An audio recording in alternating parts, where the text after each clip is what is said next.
ஜெய் சாயிராம். நம்ம சாயன்பர்கள் எல்லாரும் எப்படி இருக்கீங்க? எல்லாரும் நல்லா இருப்போம். இதை நம்பிக்கையோடு முழுவதுமாக கேள். உன் கவலையும் கண்ணீரும் கரைந்து போகும் சர்வ நிச்சயமாக. என் அன்பு பிள்ளையே, சோதனையை கொடுக்க தெரிந்த கடவுளுக்கு அதற்கான தீர்வையும் நிச்சயமாக கொடுப்பார். ஒரே நொடியில் அதை கொடுப்பார். தீர்க்கமாக இரு. நம் வாழ்க்கையில் பிரச்சனைகள் சூழ்கிறது என்றால் அதற்கான தீர்வும் கூடிய விரைவில் வரும் என்ற நம்பிக்கையோடு இரு. வாழ்க்கையில் பிடித்த வாழ்க்கையை வாழ்பவன் அதிர்ஷ்டசாலி. அதேபோல் எந்த வாழ்க்கையாக இருந்தாலும் பிடித்தபடி அந்த வாழ்க்கையை மாற்றிக்கொள்பவன் புத்திசாலி. ஒன்றை நன்றாக புரிந்து கொள். பிடிவாதமும் வரட்டு கௌரவம் இருக்கும் வரை எந்த உறவும் யாரிடமும் நிலைத்து இருக்க முடியாது, நீடித்தும் இருக்க முடியாது. மாற்றங்கள் என்ற ஒன்றே இந்த உலகில் இறைவன் உருவாக்கிய மாறாத நியதியாகவே இருக்கிறது. மாற்றங்கள் மாறிக்கொண்டேதான் இருக்கும். உன் வாழ்க்கையிலும் மாற்றங்கள் வரும், நல் மாற்றங்கள் வரும் என்ற நம்பிக்கையோடு இரு. உன்னுடைய விசுவாசத்தை உறுதி பெற செய்து கொண்டே இரு. கவலைப்படாதே. உன் வாழ்க்கையில் நான் விளக்கேற்றி விட்டேன். என்னுடைய தீபத்தை நீ தொட்டுவிட்டாய் அல்லவா? இனி உன் வாழ்வு மிக ஒளிமயமாகவே இருக்கும். உன்னுடைய குடும்பம், உன்னுடைய உறவுகள், உன்னுடைய வாழ்வு எல்லாம் இனி மிக சிறப்பாகவே இருக்கும், நல்லபடியாகவே இருக்கும். மாற்றங்கள் மாறிக்கொண்டேதான் இருக்கும் என்பதை புரிந்து நாம் வாழ பழகிக்கொண்டால் யாருடைய மாறுதல்களும் எவருடைய மாறுதல்களும் நமக்கு பெரிய இழப்பாகவே இருக்காது. வாழ்க்கையில் எது நடந்தாலும் இது நியதிப்படிதான் நடக்கிறது என்பதை புரிந்து கொண்டு அதை தகர்த்துவிட்டு போய்கொண்டே இருக்கலாம். எதற்குமே கலங்காதே என் பிள்ளையே. மனபாரமாக இருக்கும் சமயத்திலோ மனம் வேதனையாக இருக்கும் சமயத்திலோ என்னிடம் பேசும் பழக்கத்தை ஏற்படுத்திக்கொள். அப்பொழுது நீ தனிமையாக இருப்பதை போன்ற உணரவும் மாட்டாய். உன் மனம் பாரமாகவும் இருக்காது. நடப்பது எல்லாம் நன்மைக்கே. கூடிய விரைவில் ஒரு நல்ல செய்தியை நீ கேட்பாய். ஒரு நல்ல செய்தி உன் செவிகளுக்கு வந்து எட்டும். என்னை பரிபூர்வமாக நம்பு. உன் பிரச்சனை எதுவானாலும் அதற்கு பரிகாரம் என்னிடம் உண்டு. பரிகாரம் என்னிடம் இருக்கையில், அதற்கான தீர்வு என்னிடம் இருக்கையில் நீ எங்கோ ஓடி அலைந்து தேடிக்கொண்டே இருக்கிறாய். நீ அப்படி ஓடிக்கொண்டே இருந்தால் நான் என்னதான் செய்ய இயலும்? என்னை பரிபூர்வமாக நம்பு. உன்னுடைய உடல், உன்னுடைய மனம், உன்னுடைய செல்வம் அனைத்தையும் என் பாதத்தில் சமர்ப்பித்துவிடு. உன்னை விட்டு நான் எங்கே செல்லப் போகிறேன்? என் இருப்பிடமே உன் இதயமே. உன் இதயமே என்னுடைய கோயிலாக இருக்கும் பொழுது நான் உன்னை விட்டு விலகவே மாட்டேன். உன்னை என்னிடம் இருந்து விலகி போகும்படி அறிவுறுத்தவும் மாட்டேன். சந்தோஷமாக இரு. எதை பற்றியும் கவலை வேண்டாம். உன்னுடன் தான் உன் அப்பா இருந்து கொண்டிருக்கிறேனே. பின் தேவையில்லாத பயமும் குழப்பமும் உனக்கு எதற்கு என்று நான் மீண்டும் மீண்டும் உன்னை கேட்டுக்கொண்டே இருக்கிறேன். ஆனால் நீ அதை பற்றி சிறிது கூட சிந்திக்காமல் தேவையில்லாத உன் மனதையும் தேவையில்லாத பயத்தையும் உன் மனதிற்குள் ஆட்கொண்டிருக்கிறாய். நீயும் குழம்பிக் கொண்டு உன்னை சுற்றி இருப்பவர்களையும் குழப்பத்திற்கு ஆளாக்கி கொண்டே இருக்கிறாய். நடப்பது நடக்கட்டும், போவது போவட்டும். எது வந்தாலும் உன்னை நம்பிக்கையோடு அழைத்து வந்த உன்னை நட்டாற்றில் விட்டுவிட மாட்டேன் உன் சாயப்பா என்பதை தீர்க்கமாக நம்பு. சத்தியம் எப்பொழுதுமே தோற்பதில்லை. அதேபோல் நீ தோற்க பிறந்தவர் என்பதும் கிடையவே கிடையாது. வெற்றி அடைவதற்காகவே நீ பிறந்திருக்கிறாய். உன்னை வெற்றி அடைய வைப்பதற்காகவே நானும் பிறப்பெடுத்திருக்கிறேன். இதுதான் உன் சாயப்பா உனக்காகவே செய்து கொடுக்கும் சத்திய பிரமாணம். நான் இருக்கிறேன் குழந்தையே. காலம் கடந்தும் காலமெல்லாம் கடந்தும் கூட நீ காத்து கொண்டே இருக்கிறாய். விரைவில் எல்லாமே மாறும். உரசாமல் வைரத்தை பட்டை தீட்டவே முடியாது. அதேபோல் நெருப்பில்லாமல் தங்கத்தை தூய்மைப்படுத்தவும் முடியாது. அதேபோல் நல்லவர்கள் சோதனைக்கு உள்ளாவார்களே தவிர நிச்சயமாக கைவிடப்படவே மாட்டார்கள். யார் ஒருவர் துவாரகா மாயின் படிகளை அடைந்தார்களோ அவர்கள் பெரும் துன்பத்தில் இருந்தாலும் கூட மிக பெரிய சந்தோஷத்தில் நுழைவார்கள் என்பதுதான் தீர்க்கமான உண்மை. காற்று எங்குமே சூழ்ந்து இருக்கும். நீ செல்லும் திசையெல்லாம் உன்னை நோக்கி வந்து கொண்டே இருக்கும். அந்த காற்றைப் போல எப்பொழுதும் என்றென்றைக்கும் நான் உன்னை சூழ்ந்தே இருப்பேன் என்பதை மறந்து விடாதே. மறந்தும் கூட மறந்து விடாதே. சாயப்பாவை நாம் தேடி வந்திருக்கிறோம் என்று நீ நினைத்து கொண்டிருக்கிறாய். ஆனால் அப்படியல்ல. உன்னை என்னிடம் அழைத்து வந்ததும் நானே. உன்னை என்னிடம் அழைத்து வந்து உனக்கு நல்ல வழியை காட்டிக் கொண்டிருப்பவனும் நானே. உனக்கான வழியை உருவாக்கி கொண்டிருப்பவனும் நானே. உனக்கான வெற்றியை உன் கைகளில் கொண்டு வந்து சேர்க்கப் போகிறவனும் நானே. உன் சாயப்பா உனக்காகவே அனைத்தையும் பார்த்து பார்த்து செய்து கொண்டே இருக்கிறேன். நீதான் என் வாழ்க்கையில் எதுவுமே நடக்கவில்லை, எந்த மாற்றங்களுமே நிகழவில்லை, எந்த ஏற்றங்களுமே நடைபெறவே இல்லை என்று தேவையில்லாமல் நீயே தவறாக புரிந்து கொண்டு அனைத்தையும் போட்டு வேதனைக்கு ஆளாக்கி கொண்டிருக்கிறாய் என்பதை புரிந்து கொள். உன்னை வெறுத்து பேசியவர்கள் மத்தியிலும், உன்னை இழிவாக பேசியவர்கள் மத்தியிலும் நீ எல்லாம் எங்கு ஜெயிக்கப் போகிறாய் என்று உன்னை கேவலமாக பேசியவர்கள் மத்தியிலும் உன்னை கோபுரத்தில் உட்கார வைக்கப் போகிறேன். இவர்களா இந்த நிலைமைக்கு வந்திருக்கிறார்கள் என்று அவர்களே உன்னை ஏளனமாக பேசியவர்களை அண்ணாந்து பார்க்கும் அளவிற்கு உன்னை மிக பிரகாசமாக நான் வாழ வைக்கப் போகிறேன். இவர்களையா இழிந்து பேசினோம் என்று உன்னை பேசினவர்களை தலை குனிந்து வெட்கப்படும் அளவிற்கு உன் மாறுதல்கள், உன்னுடைய மாற்றங்கள் உன் வாழ்வில் நிகழப்போகிறது. அத்தனைக்கும் சாட்சியாக உன் சாயப்பா இருந்து கொண்டு அனைத்தையும் பார்த்து பார்த்து செய்து கொண்டே இருக்கப் போகிறேன். அப்பொழுது உன் முகத்தில் இருக்கும் ஆனந்தத்தை பார்க்கவே நானும் ஆவலோடு காத்து கொண்டிருக்கிறேன். என்னுடைய தீபத்தை தொட்டு விட்டாயல்லவா? இனி உன் வாழ்வில் எல்லாமே உன் ராஜாங்கம்தான். என்னுடைய வாக்கு எப்பொழுதுமே பொய்யாகாது. என் வாக்கு பொய்யாகும்படி நான் விட்டுவிடவும் மாட்டேன். இன்பமும் துன்பமும் கலந்ததுதான் வாழ்க்கை என்பதை புரிந்து கொண்டு செயல்படு.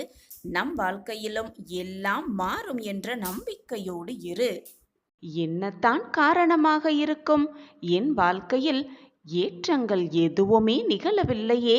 என் வாழ்க்கையில் மட்டும் இப்படி போராட்டங்கள் மட்டுமே சூழ்ந்து இருக்கிறதே என்று எப்பொழுதும் காரணத்தை பற்றி சிந்தித்து கொண்டே இருக்காதே. உன் அருகிலேயே நான் இருக்கிறேன். எதற்குமே பயப்படாதே. முன்னேற்ற பாதையை நோக்கி உன்னுடைய கால்கள் இனி நகரத் துவங்கும். நான் அதை நிகழ்த்தி வைப்பேன் உன் வாழ்வில். நீ ஆசைப்பட்ட வாழ்க்கையை உனக்கு பரிசாக அளிக்கப் போகிறேன். இனி எந்நாளும் ஏற்றமான காலமே உன் வாழ்வில். நம்பிக்கையோடு இதை முழுவதுமாக கேட்டுப்பார். இதை முழுவதுமாக கேட்கும் அந்த நொடி என்னுடைய பரிபூரண ஆசிர்வாதத்தை நீ சர்வ நிச்சயமாக பெற்றுக்கொள்வாய். என்னுடைய பரிபூரண ஆசிர்வாதத்தாலும் என்னுடைய அனுகிரகத்தாலும் உன்னுடைய கிரக நிலையெல்லாம் மாறி எப்பொழுதுமே என் வாழ்வில் எந்த மாற்றங்களும் நிகழவே இல்லையே என்று புலம்பிய உனக்கு நல்ல மாற்றங்கள், உன் ஆசைக்கான மாற்றங்கள் நிச்சயமாக உன்னை தேடி வரும். முயற்சிக்கான வெற்றி பாதையில் நீ பயணிக்கப் போகும் அந்த நல்ல தருணமும் உன்னை நோக்கி வரும். சர்வ நிச்சயமாய் உன் வாழ்வில் மாற்றங்கள் நிகழப்போகிறது என் பிள்ளையே. நீ கவலைப்படுவதற்கும் சலித்து கொள்வதற்கும் உன் வாழ்க்கையில் இது நாள் வரை எதுவுமே நடக்கவில்லை. அனைத்தையும் என் பிள்ளைக்காக நான் மாற்றியமைப்பேன். என் பிள்ளைக்கு செய்யாமல் வேறு யாருக்கு செய்யப் போகிறேன் உன் சாயி தேவா? உன்னுடைய விதி, உன்னுடைய தலையெழுத்து, உன்னுடைய கிரகநிலை, நம் வாழ்வு என்று உனக்கு அப்பாற்பட்ட விஷயங்களை பற்றி சிந்தித்து கொண்டிருப்பதால் எந்த பயன் இருக்கப் போகிறது என்று சற்று சிந்தித்துப்பார். இது எல்லாமே உன் கையில் இல்லை. நீ நினைப்பது போல உன் விதியை உன்னால் மாற்ற முடியுமா? உன்னுடைய வாழ்வை நீ ஆசைப்பட்டது போல திருத்தி அமைத்து கொள்ள முடியுமா? அல்லது உன்னுடைய கிரக நிலையைத்தான் உன்னால் மாற்ற இயலுமா? எதுவுமே முடியாத போது அதை நினைத்து வருத்தப்படுவதால் மட்டும் என்ன பலன் வந்து போகிறது உன் வாழ்வில்? அவையெல்லாம் எப்படி மாற்ற வேண்டும் என்பதற்காகவே நான் இங்கு இருந்து கொண்டிருக்கிறேன். அதை பற்றி சிந்திப்பதற்கு உனக்கு எதுவுமே இல்லை. உன் வாழ்க்கையில் இப்பொழுது நிகழ்ந்து கொண்டிருக்கும் அந்த நிகழ்வுகளை பற்றி மட்டுமே சிந்தனை செய்து கொண்டிரு. அந்த நிகழ்வுகளை எப்படி வெற்றிகரமாக மாற்ற முடியும், மாற்ற இயலும் என்பதை தீர்க்கமாக சிந்தனை செய். நடப்பது எல்லாம் நன்மைக்கே என்று சொல்லிக்கொண்டே இருக்கிறீர்களே சாயிநாதரே, ஆனால் என் வாழ்க்கையில் எந்த மாற்றங்களும் நிகழவே இல்லையே என்று ஏக்கத்தோடு நீ என்னை பார்ப்பது எனக்கு மிக நன்றாகவே புரிகிறது. கொஞ்ச காலம் பொறுமையாக இருக்க பழகு.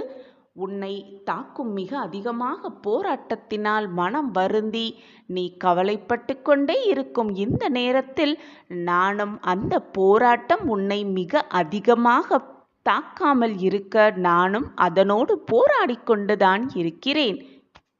அதற்காகத்தான் நான் மீண்டும் உனக்கு வலியுறுத்தி கொண்டே இருக்கிறேன். முடிந்தவரை மற்றவர்களுக்கு நன்மை செய், முடிந்தவரை மற்றவர்களுக்கு உதவி செய். தேவை என்று உன்னை தேடி வருபவர்களுக்கு உன்னால் முடிந்த உதவிகளை செய். உன் வாழ்க்கையில் நல்ல மாற்றங்கள் நிகழுவதை நீ கண்குளிர காண்பாய். மறந்தும் கூட மற்றவர்கள் மனதை காயப்படுத்த எண்ணாதே. எல்லோர் வாழ்விலும் இன்பம் துன்பம் மாறி மாறி வந்து கொண்டுதான் இருக்கும். இது இந்த உலகத்தில் உள்ள அனைவருக்குமே பொதுவானதுதான். அப்படி இருக்கும் பொழுது உன் வாழ்க்கையில் மட்டும் துன்பம் வந்து கொண்டே இருக்கிறதே என்று நீ புலம்புவது உனக்கே வேடிக்கையாக இல்லையா? உனக்கு இன்பமும் வரும் துன்பமும் வரும், அனைத்தும் மாறி மாறி வந்து கொண்டுதான் இருக்கும். இதுதான் வாழ்க்கையின் நியதியும் கூட. இன்பம் வரும் பொழுது எதையுமே சொல்லாமல் அதை சந்தோஷமாக அனுபவிக்க தெரிந்த உனக்கு துன்பம் வந்துவிட்டவுடன் எனக்கு மட்டும் துன்பம் வந்து கொண்டே இருக்கிறதே என்று நீ புலம்புவது எனக்கு புரியவே இல்லை என் பிள்ளையே. இன்று இருப்பது நாளை அப்படியே இருக்கும் என்று நம்பிவிடாதே. நாளை மறுநாளும் அது அப்படியே நடக்கும் என்று எதிர்பார்க்காதே. ஒவ்வொரு நாளும் ஒவ்வொரு மாற்றங்களும் உன் வாழ்வில் மாறிக்கொண்டுதான் இருக்கும். இன்று இருப்பது போல நாளை நீ இருக்கப் போவதில்லை. நேற்று இருந்தது போல இன்று நீ இருந்ததும் இல்லை. அனைத்தும் மாறிக்கொண்டுதான் இருக்கும். மாற்றம் ஒன்றே இந்த உலகத்தில் மாறாதது. அப்படி இருக்கும் பொழுது உனக்கு வரும் துன்பம் மட்டும் நிலையாக உன்னிடம் இருந்து விடுமா? நிச்சயமாக இருக்காது. உனக்கான துன்பம் வரும் பொழுது அதை சந்தோஷமாக மகிழ்ச்சியாக வரவேற்க கற்றுக்கொள். ஏனென்றால் துன்பம் வந்திருக்கிறது என்றால் கூடிய விரைவில் இன்பம் வரப்போகிறது என்றுதானே அர்த்தம். துன்பத்தை நீ கடந்து கொண்டிருக்கிறாய் என்றால் இன்பத்தை அனுபவிக்கப் போகிறாய் என்றுதான் அர்த்தம். உன்னை நெருங்கிக் கொண்டிருக்கிறது உன்னுடைய இன்பகால வாழ்வு என்பதை தீர்க்கமாக நம்பி உனக்கு வந்திருக்கும் துன்பத்தை மிக ஆனந்தமாக வரவேற்க கற்றுக்கொள். நீயும் நன்றாகத்தான் நீ நடத்த வேண்டிய செயல்களை செய்து கொண்டிருக்கிறாய். அனைத்தையும் திட்டம் தீட்டிதான் செய்து கொண்டும் இருக்கிறாய். ஆனால் ஒரு சில நேரத்தில் ஒரு சில விஷயங்களில் பின்தங்கி விடுகிறாய். உன்னை சுற்றி இருப்பவர்கள் யாரேனும் எதுவாது சொல்லிவிட்டால் உடனே மனம் வெதும்பி அப்படியே எதையுமே செய்யாமல் அமைதியாக உட்கார்ந்து விடுகிறாய். எது வந்தாலும் கலங்கி விடாதே. எது நடந்தாலும் இது என் சாயப்பா எனக்காக கொடுத்தது. எனக்காக கொடுத்த இந்த வாழ்க்கையை நான் சந்தோஷமாகவும் ஆனந்தமாகவும் வாழ்வேன். என் வாழ்க்கையில் நல்லது நடத்தத்தான் சாயப்பா அத்தனை வேலைகளையும் யோசித்து யோசித்து செய்து கொண்டிருக்கிறார் என்பதை முடிவு சந்தோஷமாக எடுத்துக்கொள். உன் வாழ்வு சிறக்கப் போகிறது. என் அற்புதங்கள் உன் வாழ்வில் நிகழும். அந்த அற்புதத்தை நான் நிகழ்த்தி காட்டுவேன் என்று உனக்கு நான் மீண்டும் மீண்டும் வலியுறுத்தி கொண்டே இருக்கிறேன். என் வாக்கு எப்பொழுதுமே பொய்க்காது. என்னை நம்பியவர்களை நான் விட்டு கொடுக்கவும் மாட்டேன். அவர்களை விட்டு செல்லவும் மாட்டேன். என்னை விட்டு அவர்களை விலகி போகும்படி அறிவுறுத்தவும் மாட்டேன். என் கஷ்டம் என்னோட கஷ்டம் என்று நீ முதலில் சிந்திப்பதை நிறுத்திவிடு. உனக்கு கஷ்டம் வருகிறது என்றால் அது என்னுடைய அனுமதி பெற்ற பின்பே உன்னை நெருங்கும் என்பதை முடிவு செய்து கொள். தீர்க்கமாக நம்பு. உன்னால் தாங்கக்கூடிய கஷ்டத்தை மட்டுமே நான் உனக்கு கொடுப்பேன். ஏனென்றால் உன்னையே நீ புரிந்து கொள்ளவும் உன் வாழ்க்கையை பற்றிய தெளிவான சிந்தனைக்குள் நீ வரவும் தான் உனக்கான அந்த கஷ்டத்தை தேடி தேடி நான் கொடுக்கிறேன் என்பதை புரிந்து கொள். உன்னை கஷ்டம் நெருங்குகிறது என்றால் சந்தோஷம் கூடிய விரைவில் வரும் என்றுதான் அர்த்தம். நான் உன்னோடு எப்பொழுதுமே இருக்கிறேன். எதற்குமே கவலைப்பட வேண்டிய அவசியமே இல்லை. நான் இருக்கிறேன். என்மேல் முழுமையாக நம்பிக்கை வைத்திருக்கும் யாருக்கும் வாழ்க்கையில் அற்புதமும் அதிசயமும் நிச்சயமாக நிகழும். நீ என் பொக்கிஷமான குழந்தை. உன்னை காப்பதற்காக எந்த அவதாரம் வேண்டுமானாலும் நான் எடுத்து உன்னை காப்பேன். இது உன் சாய் அப்பாவின் சத்திய வாக்கேதான். தடுக்கி விழும் சமயத்தில் நான் உன்னை வீழ விடமாட்டேன். ஏதாவது ரூபத்தில் ஏதாவது ஒரு உதவி செய்து உன்னை நிச்சயமாக காப்பேன். உன்னை வெற்றியடைய செய்வேன். பசி அடங்கிய பின் கிடைக்கும் உணவும், மனம் வெறுமையற்று கிடைக்கும் பொழுது இருக்கும் பொழுது கிடைக்கும் அன்பும் பயனை தரவே தராது. ஏதாவது தவறு செய்துவிட்டு அந்த குற்றத்தை நினைத்து நினைத்து வருந்தும் பொழுதுதான் ஒரு மனிதன் மனிதனாக அவதாரம் எடுக்கிறான். அந்த மனிதனின் மனத்தை பற்றியும் புரிந்து கொள்ள அவனால் முடிகிறது. ஏதாவது தவறு செய்தால் நம் மனசாட்சி என்னும் குற்ற உணர்வே நம்மை கொன்றுவிடும் என்ற பயம் எல்லோரிடமும் இருந்தால் யாருமே குற்றம் செய்ய நினைக்கக்கூட மாட்டார்கள். கடவுளால் அவர்களின் வாழ்க்கை நிச்சயமாக நிறைவடையும். உன் அப்பாவாக அம்மாவாக அனைத்துமாக எப்பொழுதும் உன் சாயிநாதர் உனக்கு துணையிருப்பேன். நீ தடுக்கி விழும் சமயத்தில் உன்னை தூக்கிவிடும் தோழனாக, உன் தாயாக தகப்பனாக அனைத்துமாக நான் இருக்கும் பொழுது நீ தவறான பாதையில் எப்படி செல்வாய்?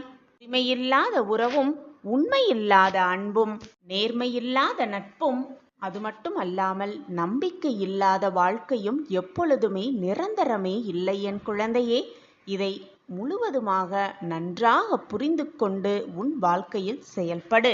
உன்னை யாராவது ஏமாற்றினார்கள் என்றால் அவர்களிடம் மறக்காமல் நன்றி சொல்லிவிடு. ஏனென்றால் நீ மறுபடியும் மற்றவர்களிடம் ஏமாறாமல் எப்படி இருக்க வேண்டும் என்று கற்றுக் கொடுத்ததற்காக அவர்களிடம் மனதார நன்றி சொல்லிவிடு. அது மட்டுமல்லாமல் நல்லவர்களாக நடித்து உன்னிடம் பழகியவர்களுக்கும் நன்றியை சொல்லிவிடு. ஏனென்றால் மற்றவர்களிடம் எப்படி ஏமாறாமல் இருக்க வேண்டும் என்று அவர்கள் உனக்கு கற்றுக் கொடுத்ததற்காக மறக்காமல் நன்றியை சொல்லிவிடு. உன்னிடம் இருந்து விலகிய உறவுகளுக்கு மீண்டும் ஒரு முறை நன்றியை சொல்லிவிடு. ஏனென்றால் வாழ்க்கையில் எப்படி தனியாக போராட வேண்டும், தனியாக நின்று சாதிக்க வேண்டும் என்று கற்றுக் கொடுத்ததற்காக அவர்களிடம் உன் நன்றியை சொல்லிவிடு. எல்லாம் கிடைத்தவர்கள்தான் எனக்கு எதுவுமே இல்லை என்று நினைத்து நினைத்து புலம்பிக் கொண்டிருக்கிறார்கள். எதுவுமே கிடைக்காதவர்கள் இருப்பதை வைத்துக்கொண்டு சந்தோஷமாகத்தான் வாழ்கிறார்கள். எனவே என் குழந்தையே, உனக்கு கிடைத்திருக்கும் இந்த அற்புதமான பொக்கிஷமான வாழ்க்கையை எவ்வளவு மகிழ்ச்சியாக சந்தோஷமாக வாழ முடியுமோ அவ்வளவு சந்தோஷமாக வாழ பழகிக்கொள். கிடைக்காததை நினைத்து நினைத்து வருந்தாதே, ஏங்காதே, மற்றவர்களோடு உன்னை ஒப்பிட்டு பார்க்காதே. அப்படி ஏங்கி தவிக்கும் பொழுதுதான், ஏமாற்றம் வரும் பொழுதுதான் மனது வெறுமையாகும். மனது தானாகவே வருத்தப்படும். மனது வருத்தப்பட்டால் மனதில் நிம்மதி இருக்காது. நிம்மதி இல்லை என்றால் மகிழ்ச்சியும் சந்தோஷமும் தானாகவே வந்த இடம் தெரியாமல் போய்விடும். உன் மனதை சந்தோஷமாக வைத்துக்கொள். நீ கண்ணீர் சிந்திய என்னுடைய பாதங்கள் இன்னும் ஈரமாகவே இருக்கிறது. உன் கண்ணீரை ஈரத்தை நான் உணர்ந்து கொண்டேன். இதோ இப்பொழுது மனதால் அழுது கொண்டிருக்கும் என் பிள்ளையோடு பேச வந்திருக்கிறேன். இதை காதால் கேட்காதே, உன் மனதால் கேள் கண்மணி. சாயிநாதரே, வாழ்க்கையில் நான் அனைத்தையும் இழந்துவிட்டேன், இனி இழப்பதற்கு எதுவுமே இல்லையே என்று வேதனையோடு இருக்கிறாய். அனைத்தையும் இழந்தவர்கள், வாழ்க்கையில் அனைத்தையுமே இழந்து கொண்டிருப்பவர்கள் வேதனைப்படுவதற்கு அவசியம்தான் என்ன? ஏன் என்று உனக்கு புரிகிறதா? நீ இழக்க வேண்டும் என்று உன்னிடம் எதுவுமே இல்லைதானே? பின் வருத்தப்படுவதோ கவலைப்படுவதோ எதற்கு என்றுதான் உன் சாயி தேவா கேட்கிறேன். ஏதாவது ஒன்று இழந்தால் மற்றொன்றை பெறலாம் என்பது வாழ்க்கையின் நியதி. அப்படி இருக்கும் பட்சத்தில் உன் வாழ்க்கையில் நீ அனைத்தையுமே இழந்துவிட்டாய் என்னும் பட்சத்தில் நீ பெறுவதற்கான வாய்ப்பு வரப்போகிறது என்றுதானே அர்த்தம். இதை கூட உன்னால் புரிந்து கொள்ள முடியாமல் ஏன் இப்படி உன் மனதை போட்டு குழப்பிக் கொண்டே இருக்கிறாய் பிள்ளையே? ஆம் பிள்ளையே, நீ இழக்கும் காலங்கள் எல்லாம் ஒரு முடிவுக்கு வந்துவிட்டது. இனி நீ பெறத்தான் போகிறாய். பெறுவதற்காகவே உன் வாழ்நாளில் இதுநாள் வரை அனைத்தையும் இழந்திருக்கிறாய் என்பதை மனதாக ஏற்றுக்கொள். இனி நீ பெரும் காலம் மட்டுமே உன்னை நோக்கி வரப்போகிறது. என்னை தொட்டுவிட்டு இப்பொழுது இதை கேட்டுக்கொண்டிருக்கிறாய் என்றாலே உனக்கான நல்ல வாய்ப்பு உன்னை நெருங்கிவிட்டது என்றுதான் அர்த்தம். வாய்ப்பு ஒரு முறைதான் வரும். அந்த வாய்ப்பை மிக சரியாக பயன்படுத்தி கொள்பவனே வாழ்க்கையில் மிக பிரம்மாண்டமான வெற்றியை அடைந்தே தீருவான். மனதை போட்டு தேவையில்லாமல் குழப்பிக் கொள்ளாதே. நான் தவறு செய்துவிட்டேன், இனி என் தவறை நான் எப்படி திருத்திக் கொள்வது என்றெல்லாம் உன் மனதை போட்டு தேவையில்லாமல் வருத்திக் கொள்ளாதே. மனிதனாக பிறக்கப்பட்டவன் தவறு செய்வது என்பது இயற்கைதான். நீயும் அதைதான் செய்திருக்கிறாய். ஆனால் அந்த தவறை நான் தவறு செய்தேன் என்று எப்பொழுது நீ உணர்ந்தாயோ அந்த நிமிடத்திலேயே இறைவன் உன்னை முழுவதுமாக ஆசிர்வதித்து விட்டான் என்றுதான் அர்த்தம். எதுவுமே நிரந்தரமில்லாத இந்த உலகத்தில், மாயையான விளையாட்டில் என்னுடைய அன்பர்கள், என்னுடைய பிள்ளைகள் தவறு இழைக்கக்கூடும் என்பதும் எனக்கு தெளிவாகவே புரியும். தவறு செய்தாலும் நான் உன் அருகிலேயே இருந்து அந்த தவறிலிருந்து எப்படி உன்னை காக்க வேண்டும் என்பதை பற்றி மட்டுமே யோசித்து கொண்டிருப்பேன். நீ தவறான வழியில் சென்றால் கூட உன்னை திருப்பிவிட என்னால் ஆன முயற்சிகளை நான் எப்பொழுதும் செய்து கொண்டே இருப்பேன். ஏதாவது தவறு செய்துவிட்டு ஆபத்தில் சிக்கிக்கொண்டால் நானே நேரடியாகவோ அல்லது மறைமுகமாகவோ அல்லது வேறு யாராவது மூலமாகவோ என் பிள்ளைகளை அந்த தவறிலிருந்து, அந்த கஷ்டத்திலிருந்து விடுவிப்பதற்கான அத்தனை வேலைகளையும் நான் செய்து கொண்டே இருப்பேன். நான் என்றுமே எப்பொழுதுமே என் பிள்ளைகளை கைவிட்டு விடவே மாட்டேன். என் பார்வை எப்பொழுதும் என் பிள்ளை மீது இருந்து கொண்டுதான் இருக்கும். எனவே எதற்குமே பயப்படாதே. நீ செய்தது தவறே இல்லை பிள்ளையே. நீ அதை தவறாக நினைத்தாலும் கூட நான் என் பிள்ளைக்காக அதை மன்னிக்க மாட்டேனா? தவறு செய்து திருந்திவிட்டால் உத்தமனாகி விடுகிறாய். எனவே நீ பயப்படுவதற்கு எதுவுமே இங்கு இல்லை. மனதை போட்டு தேவையில்லாமல் குழப்பிக்கொள்ளாதே. அனைத்தும் ஒரு நாள் மாறும். மாற்றங்கள் நிகழ்ந்து கொண்டேதான் இருக்கும் என்பதை தீர்க்கமாக நம்பு. உனக்கான ஒரு விஷயம் தாமதமாக நடக்கிறது என்றால் அது உனக்கான நிறைவான விஷயமாய் மாறப்போகிறது என்றுதான் அர்த்தம். உன்னை நான் அதிகமாக சோதிப்பேனே தவிர நிச்சயமாக ஒருபோதும் கைவிட மாட்டேன் என்பதுதான் உண்மையிலும் உண்மை. உன் சாயப்பா உன்னோடு இருக்கும் பொழுது உன் மனதில் தேவையில்லாத குழப்பமோ வருத்தமோ வேண்டவே வேண்டாம். உனது மனம் வருந்தினாலே போதும். உன் மனதிற்கு வருத்தத்தை உண்டு பண்ணியவர்களுக்கான தண்டனையை காலம் கொடுத்தே தீரும். எல்லாமே உடனுக்குடன் நடக்க வேண்டும் என்று நினைத்தால் நான் என்னதான் செய்ய முடியும் என் பிள்ளையே? கலங்காதே. நீ நடக்காது என்று நினைத்த காரியத்தையும் நான் மிக சுலபமாக நடத்தி முடிப்பேன். எப்பொழுது சாயிநாதரே எனது துயரங்கள் தீரப்போகிறது, இன்னும் எத்தனை காலம்தான் நான் காத்திருக்க வேண்டும் என்று உன் மனம் வாடுகிறது இல்லையா? இதோ இங்கே இருக்கிறேன், இதோ உன் அருகில் இருக்கிறேன். நீ உறங்கும் போதும் ஓய்வெடுக்கும் பொழுதும் வேலையில் ஈடுபட்டு கொண்டிருக்கும் பொழுதும் உனது கண்களில் எதிரே உனக்கு முன்பாக நான் அமர்ந்து கொண்டுதான் இருக்கிறேன். திரும்பும் திசையெல்லாம் நான் உன்னோடு இருந்து கொண்டுதான் இருக்கிறேன். நீ காண்கின்ற ஒவ்வொரு ஜீவராசிகளின் வடிவிலும் நான் உன்னை சூழ்ந்து கொண்டுதான் இருக்கிறேன். ஏன் உன்னுள் இருக்கிறேன், நிழலாக தொடர்ந்து கொண்டும் இருக்கிறேன். என்னுடைய குரல் உன் செவிகளில் கேட்கத்தான் போகிறது. ஆம் பிள்ளையே, எனது அன்பு செல்வமே, எனது அற்புதமான குரல் உன் செவிகளில் கேட்கப் போகிறது. அப்போது நான் உன்னுடன் இருப்பதை உணர்ந்து கொள்வாய். எனது குரல் மீண்டும் கேட்கும் தருணத்தில் என்னை முழுவதுமாக புரிந்து கொள்வாய்.